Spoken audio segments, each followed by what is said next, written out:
Pagi itu tubuhku seperti bukan milikku. Saat bercermin, wajah yang kulihat memang masih Reza, tapi ada sorot lain di balik mata.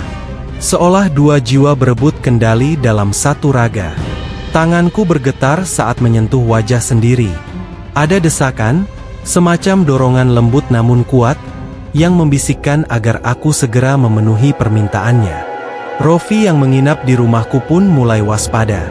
Semalam dia mengaku melihat bayangan perempuan berdiri di depan kamar. Bukan hanya diam, tapi juga membisikkan sesuatu dalam bahasa asing yang tak sepenuhnya ia pahami. Bahasa itu seperti doa atau kutukan. "Reza," kata Rofi serius, "aku rasa ini bukan sekadar arwah penasaran. Dia butuh perantara. Dan kau yang dipilih." Aku hanya menatap kosong. Dalam pikiranku, suara Kazue terus menggema.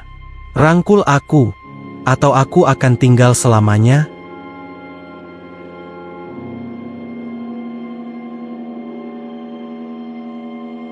Pagi menjelang siang, Rofi mengajakku pergi ke daerah selatan Sumenep, ke sebuah dusun yang dulunya sempat jadi tempat pertempuran antara rakyat Madura dan tentara Jepang. Nama dusunnya Pangarengan. Di sana, kami menemui seorang kiai tua bernama Kiai Sahlan. Tubuhnya ringkih, duduk di beranda musyala kecil, ditemani suara merdu burung perkutut dan aroma daun sirih dari rokok lintingannya. Kiai Sahlan menatapku lama, sebelum akhirnya berkata pelan, "Kau membawa roh asing. Bukan jin, bukan syaitan lokal, tapi arwah yang belum pulang." Kami menceritakan semuanya. Dari pertemuanku dengan Kazue, mimpi, penampakan, hingga bisikan di kepala. Kiai Sahlan mendengarkan tanpa menyela, hanya sesekali mengangguk. "Tanah ini menyimpan banyak luka," ucapnya lirih. "Perempuan itu, mungkin bagian dari kisah yang tak sempat dituliskan."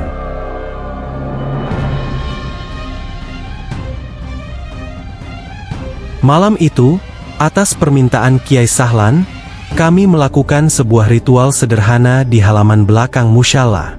Tempat itu dulu adalah lokasi bekas kuburan massal dari era penjajahan.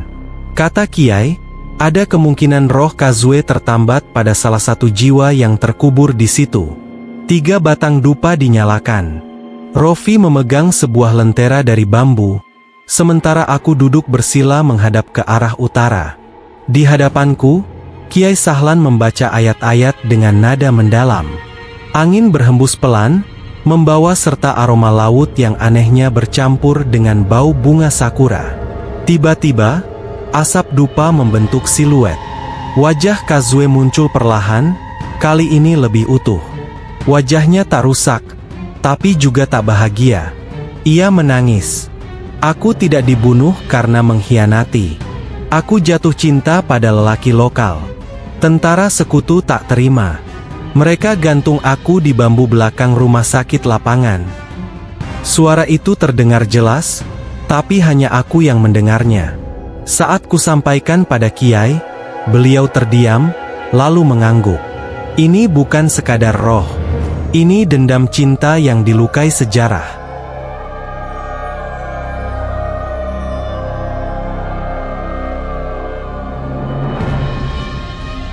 Seketika angin berubah liar. Api lentera berkedip, dan salah satu dupa padam sendiri. Dari arah semak belakang musyala, terdengar langkah kaki yang cepat dan berat. Rofi mundur, wajahnya pucat. Kiai Sahlan berdiri, tangannya terangkat tinggi, membaca ayat dengan lebih keras. Sosok Kazue muncul sepenuhnya. Rambutnya menjuntai basah, kimononya mengembang seperti ditiup angin dari dunia lain. Matanya menatapku dengan luka dan harap yang membaur jadi satu.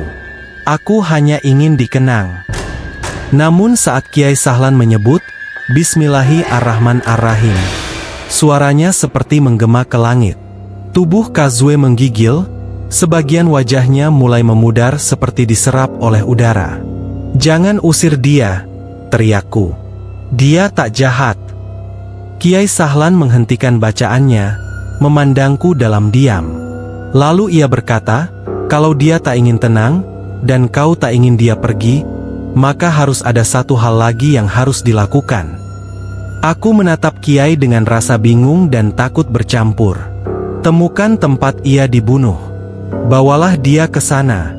Biarkan dia melihat kembali tempat kematiannya. Hanya dengan begitu dia bisa memilih pergi, atau merasukimu selamanya.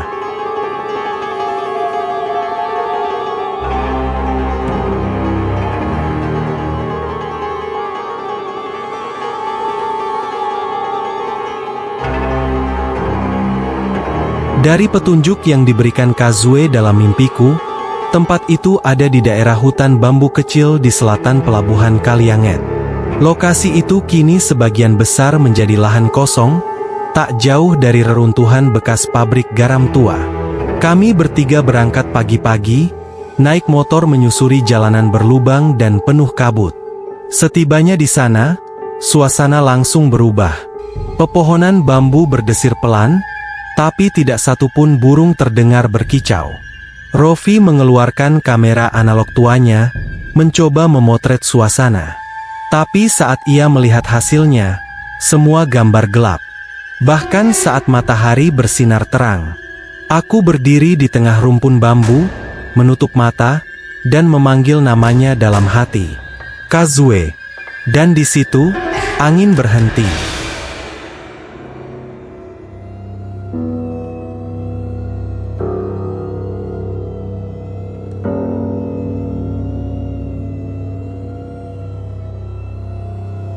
Dengan bantuan Kiai Sahlan, kami menggelar kain putih dan meletakkan dupa di 4 penjuru. Di tengahnya, sebatang bambu berdiri tegak, sebagai simbol pohon tempat Kazue digantung.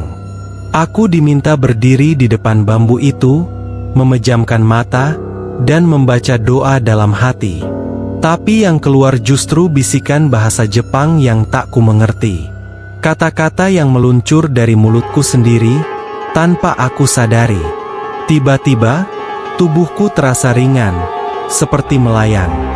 Dalam sekejap, aku tak lagi berada di hutan itu. Aku berdiri di tengah kamp militer. Para tentara berbicara dalam bahasa asing, dan di depanku, seorang perempuan menangis, ditarik paksa oleh 2 lelaki berseragam. Dia meronta, memohon ampun, memeluk sebuah surat yang ternyata berisi puisi cinta dalam bahasa Madura. Salah satu tentara menamparnya, dan dengan kejam, mengikat lehernya ke batang bambu.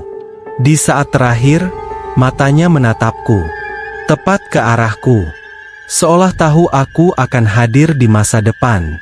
Semua menghilang sekejap kemudian.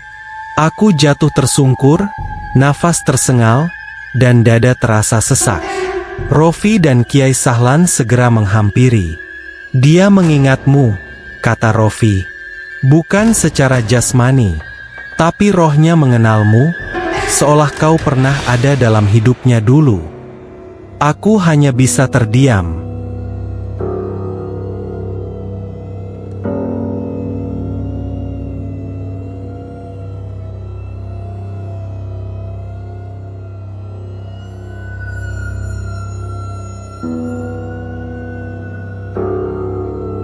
Malamnya, Kazue muncul lagi. Kali ini tidak menyeramkan. Ia duduk di pojok kamarku, tubuhnya tampak lebih ringan, tak lagi penuh luka. Ia menatapku dengan mata berkaca, lalu berkata, "Jika kau memelukku di tempat kematianku, aku bisa pergi, atau aku akan menetap selamanya dalam tubuhmu. Kau siap?" Aku tak menjawab. Kazue berdiri, mendekat pelan. Tangan dinginnya menyentuh pipiku. "Cinta tak mengenal waktu," katanya. "Tapi dendam butuh ruang untuk damai."